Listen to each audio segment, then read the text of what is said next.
Assalamualaikum warahmatullahi wabarakatuh.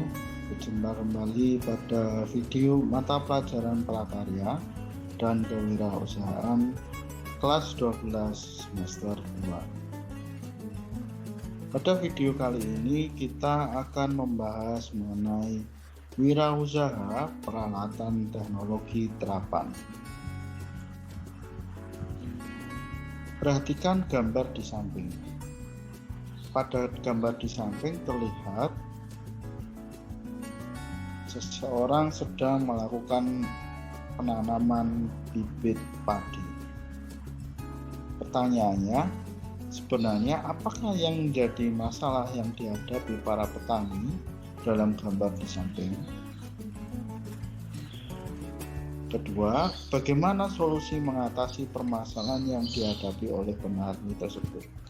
Jika kita melihat dalam gambar di samping, permasalahan yang terjadi atau yang dihadapi oleh petani pada waktu itu, seperti pada gambar di samping ini adalah cara menanam padi.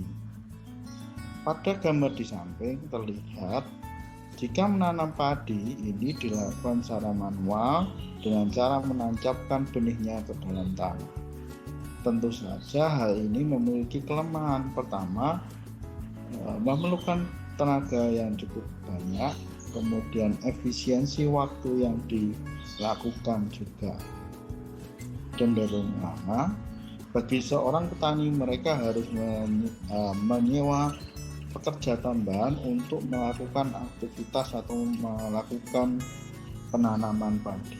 Nah, tentu saja ini akan menambah biaya produksi itu tersendiri. Bagaimana solusi atau cara mengatasi permasalahan ini? Yaitu dengan cara melakukan pengembangan teknologi terapan. Teknologi apa yang bisa dikembangkan? Yaitu alat penanam padi yang seperti gambar di samping ini dinamakan Jarwo Transplanter. Sistem ini dikembangkan oleh Kementerian Litbang, Kementerian Pertanian. Jarwo ini dari bahasa Jawa yang artinya jajar legowo. Dengan teknologi yang sederhana seperti ini, penanaman padi ini lebih cepat dan lebih rapi sehingga bisa cukup digerakkan secara maju saja. Jadi tinggal benihnya nanti ditaruh ke dalam botol-botol ini, kemudian tinggal alatnya ini ditarik ke belakang, kemudian nanti benihnya akan tertancap secara otomatis menggunakan alat ini.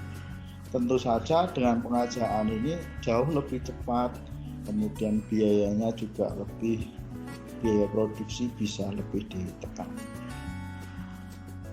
Nah, setelah kita melihat ilustrasi tentang teknologi tersebut, sebenarnya apa sih teknologi terapan?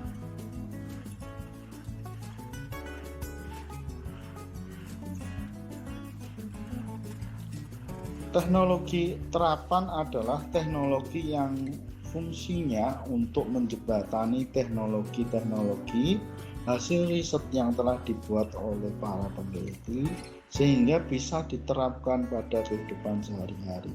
Jadi teknologi terapan adalah teknologi yang dibuat untuk membantu atau bisa diaplikasikan dalam kehidupan sehari-hari.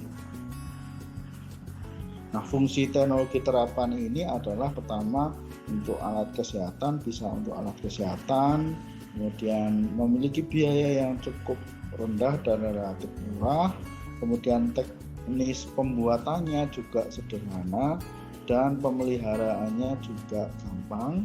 Kemudian yang keempat adalah mengurangi kesalahan dalam mendiagnosis atau suatu penyakit. Selain itu, manfaat teknologi terapan ini adalah teknologi ini mampu meningkatkan taraf hidup masyarakat. Teknologi juga mempermudah atau mempersingkat waktu pekerjaan, tenaga, kesehatan klien. Kemudian masyarakat mampu mempelajari dan menerapkan memelihara teknologi secara tepat kemudian masyarakat lebih cepat ditangani oleh tenaga kesehatan, kemudian hasil diagnosis juga lebih akurat. Itu salah satu dari manfaat dari teknologi terapan. Nah, sebelum kita melakukan wirausaha, kita harus merencanakan usaha dulu. Nah, di dalam bab ini kita akan membahas mengenai wirausaha. Bagaimana sih kita melakukan wirausaha di bidang teknologi terapan atau membuat alat-alat tentang teknologi terapan. Nah, sebelum kita memulai usaha itu, maka kita harus merencanakan terlebih dahulu agar usaha kita itu dapat berjalan dengan baik. Nah, ciri-ciri wirausaha pertama, melangkah dengan berorientasi pada efektivitas dan efisiensi, memiliki jiwa kepemimpinan, bertindak sebagai motivator, berani mengambil resiko, semangat mengatasi kesulitan, memiliki daya inovasi, kreasi, dan imajinasi tinggi, tepat dalam menerapkan prinsip ekonomi, memilih sistem manajemen yang tepat, adaptif terhadap perubahan lingkungan, berpikir analisis, dan melakukan review untuk pengembangan berkelanjutan. Jadi ketika kita melakukan wirausaha, kita harus memiliki sifat atau sikap-sikap seperti itu, sikap-sikap seorang wirausahawan, yaitu inovasi, inovator, leadership, pantang menyerah, seperti itu. Itu yang harus, sikap-sikap yang harus kita kembangkan jika kita ingin menjadi wirausahawan yang sukses. Nah, faktor untuk memulai usaha itu ada dua, ada faktor non teknis, ada faktor teknis. Faktor teknis adalah bisa dilakukan dengan terus menjaga kualitas dan kualitas produk yang dihasilkan. Jadi produk-produk kita itu harus diawasi terus untuk berkaitan dengan kualitas maupun kuantitas terhadap produksi yang kita hasilkan. Sedangkan faktor non teknis itu berkaitan dengan perencanaan, penetapan tujuan, kemampuan untuk beradaptasi dan mengatasinya, tantangan yang ada, kemudian inovasi, permasalahan mengenai kunci keberhasilan, dan memiliki semangat juang yang tinggi. Nah, setelah kita merencanakan tersebut, kita juga harus memetakan peluang kita. Peluang-peluang apa saja yang bisa kita ambil ketika kita melakukan wirausaha di bidang peralatan teknologi terapan. Pertama, kita harus mengenal bentuk peluang dari wirausaha teknologi terapan. Tentu saja peluang wirausaha teknologi terapan berbeda dengan wirausaha jasa ataupun wirausaha budidaya yang seperti kita pelajari sebelumnya.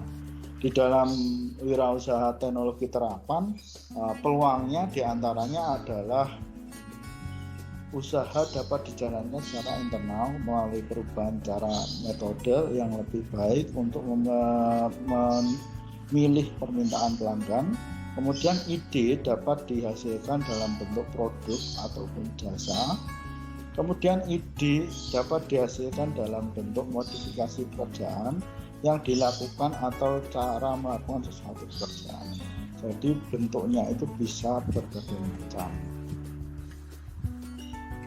Kemudian untuk jenis peluang wirausaha dalam peralatan teknologi terapan, diantaranya misalnya bidang transportasi, menciptakan sepeda listrik atau menciptakan mobil tenaga listrik, atau di bidang pertanian seperti alat perontok padi atau alat pemipil jagung, di bidang usaha kecil seperti mesin pengiring singkong atau mesin pemotong singkong, dan di bidang kedokteran misalnya alat pemeriksaan kadar kolesterol atau kadar gula atau CT scan. Di bidang pendidikan misalnya laptop, proyektor, e-learning, media pembelajaran, dan lain-lain. Itu salah satu peluang di bidang wirausaha teknologi terapan. Nah, di bidang lain kita bisa mengidentifikasi peluang wirausaha itu dalam beberapa macam, seperti bidang pekerjaan bangunan, bidang elektronik, bidang logistik, bidang kehutanan, bidang IT, bidang administrasi, bidang konstruksi, bidang otomotif, bidang pertanian, bidang peternakan, bidang kesehatan, bidang pertambangan, dan bidang perhubungan. Nah, bagaimana kita akan menentukan usaha kita? Kita harus menganalisis terlebih dahulu kemampuan kita, kemampuan usaha kita dalam hal teknologi terapan. Nah, bagaimana cara menganalisisnya? Tentu saja dengan cara analisis usaha SWOT. SWOT adalah analisis yang penting dilakukan pada perusahaan untuk menentukan atau penyusunan strategi penjualan produk ataupun ide bisnis baru. Suatu teknik perencanaan strategi yang bermanfaat untuk mengevaluasi kekuatan, strength, kelemahan, weakness, peluang, opportunity, dan ancaman adaptif. SWOT ini adalah singkatan dari weakness, threats, strength, opportunity, dan threats.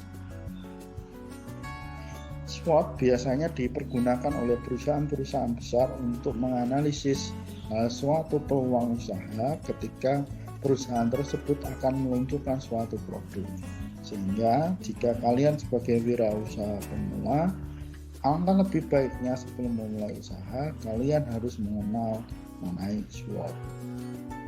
Materi SWOT ini sebenarnya sudah kalian pelajari pada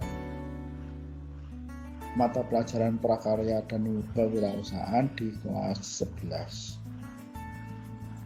Pada kesempatan ini kita hanya mempelajari ulang secara sekilas apa itu SWOT. Untuk analisis SWOT, manfaatnya adalah sebagai penentu masa depan atau keberlangsungan bisnis. Kemudian untuk mengetahui kondisi faktor internal dan eksternal dari perusahaan.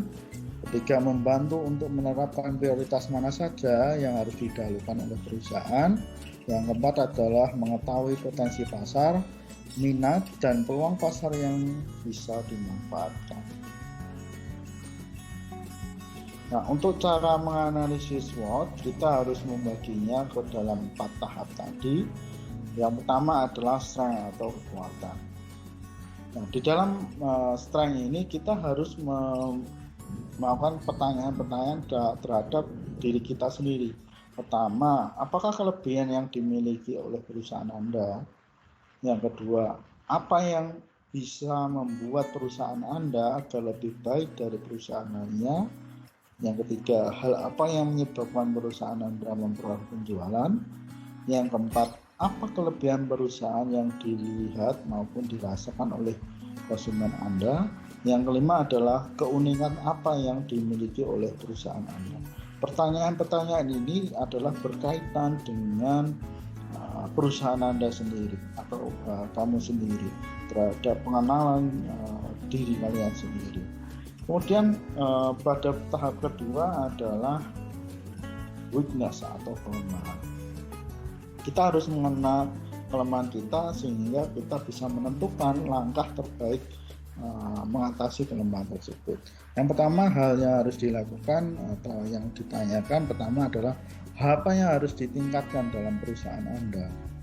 Hal apa yang harus dihindari oleh perusahaan Anda. Yang ketiga, apa kelemahan yang dilihat maupun dirasakan oleh konsumen dari perusahaan Anda. Yang keempat adalah faktor apa yang dapat menghilangkan penjualan perusahaan Anda. Dan yang kelima adalah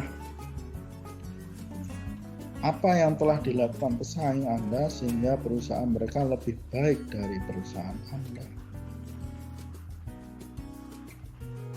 Jika semua tersebut sudah diatasi atau sudah diketahui, Maka tahap selanjutnya adalah opportunity atau melihat peluang kita. Opportunity adalah cara kita melihat kesempatan atau peluang yang akan kita peroleh. Hal yang perlu dilihat pertama adalah kesempatan apa yang bisa Anda lihat. Yang kedua adalah tren apa yang saat ini sedang berlangsung yang sesuai dengan bisnis Anda. Nah, ini yang akan menjadi peluang kamu untuk menjadi seorang wisatawan yang sukses dengan cara jeli melihat peluang. Dan yang terakhir adalah threat atau ancaman.